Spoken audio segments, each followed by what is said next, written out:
ಬುಧವಾರದ್ದು ಮತ್ತು ಗುರುವಾರದ್ದು 2 ದಿವಸದ್ದು ಸೇರಿ mini vlog ಆಗಿರುತ್ತೆ. ಹಾಯ್ ಎಲ್ಲರಿಗೂ ನಮಸ್ಕಾರ, welcome to my mini vlog. ಇತ್ತೀಚೆಗೆ ಪಾಪುಗೆ ಬರೆಯೋದಕ್ಕೆ ಪ್ರಾಕ್ಟೀಸ್ ಮಾಡಿಸ್ತಾ ಇದ್ದೀನಿ. ಬುಕ್ಸು ಕೆಲವೊಂದು ನಮ್ಮತ್ತೆ ಕೊಟ್ಟಿದ್ದಾರೆ, ಅದರಲ್ಲಿ ನೋಡಿಕೊಂಡು ಬರೆಯೋದು ಮತ್ತು ಅವನನ್ನ ಐಡೆಂಟಿಫೈ ಮಾಡೋದೆಲ್ಲ ಸ್ಟಾರ್ಟ್ ಮಾಡ್ಕೊಂಡಿದ್ದಾನೆ.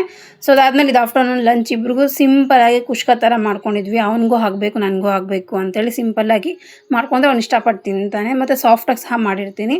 ಸೊ ಅದಾದಮೇಲೆ ಗುರುವಾರ ಮಾರ್ನಿಂಗ್ ಎದ್ದು ರಂಗೋಲಿ ಹಾಕ್ತಾಯಿದ್ದೀನಿ. ಏಕಾದಶಿ ಆಗಿರೋದ್ರಿಂದ ಮಾರ್ನಿಂಗೇ ಪೂಜೆ ಮಾಡೋಣ ಅಂತೇಳಿ ಎಲ್ಲ ಪ್ರಿಪೇರ್ ಮಾಡ್ಕೊತಾ ಇದ್ದೀನಿ. ಬಟ್ ಏನೇ ಮಾಡಿಕೊಂಡ್ರು ನನ್ನ ಮಗನ ಹತ್ರ ಮಾರ್ನಿಂಗ್ ಪೂಜೆ ಮಾಡಬೇಕಂದ್ರೆ ಅರ್ಲಿ ಮಾರ್ನಿಂಗೆ ಒಂದು 6 o'clock ಕೆಲಸ ಸ್ಟಾರ್ಟ್ ಮಾಡಬೇಕಿಲ್ಲ ಅಂದರೆ ಆಗಲ್ಲ. ಮಮ್ಮಿ ನಾನು ಮಾಡ್ತೀನಿ ಅಂತ ಬಂದು ನನಗೆ ಫುಲ್ ಇರಿಟೇಟ್ ಆಗ್ಬಿಟ್ಟು ನಾನು ಕೆಲಸ ಮಾಡೋದೇ ಸ್ಟಾಪ್ ಮಾಡಿಬಿಡ್ತೀನಿ. ಸೊ ಅದಾದಮೇಲೆ ಕೆಲವೊಂದು ಪಾರ್ಸಲ್ಸ್ ಬಂದಿತ್ತು. ಸೊ ಅದನ್ನು ಓಪನ್ ಮಾಡ್ತಾ ಇದ್ದೀನಿ. ಅವ್ನಿಗೇನಂದರೆ ಪಾರ್ಸಲ್ ಬಂದಿದ ತಕ್ಷಣ ಓಪನ್ ಮಾಡಿಬಿಡ್ಬೇಕು, ಅವ್ನು ಫುಲ್ ಖುಷಿಯಾಗಿ ಹೋಗ್ಬಿಡ್ತಾನೆ. ಅದೆಲ್ಲ ಓಪನ್ ಮಾಡಿದಾದ್ಮೇಲೆ ನನ್ನ ತಮ್ಮ ಬಂದು ಕೆಲವೊಂದು ಟಾಯ್ಸ್ ಮತ್ತು ಪೆನ್ಸಿಲ್ಸು, ಪೈಂಟಿಂಗ್ ತೊಗೊಂಬಂದು ಕೊಟ್ಟಿದ್ದಾನೆಲ್ಲ ಟ್ರಿಪ್ ಹೋಗಿದ್ದ ಅಂತೇಳಿ. ಸೊ ಏನೇನು ತೊಗೊಂಬಂದು ಕೊಟ್ಟಿದ್ದಾನೆ ಅಂತ ನೋಡ್ತಾ ಇದ್ದೆ. ಸೊ ನನ್ನ ಮಗ ಇದ್ದೆ ಫಸ್ಟ್ ಟೈಮ್ 1 hour ಫುಲ್ಲು ಕೂತ್ಕೊಂಡು ಅದು ಇದು ಅಂತ ನೋಡ್ಕೊಂಡು ಕೂತಿದ್ದ.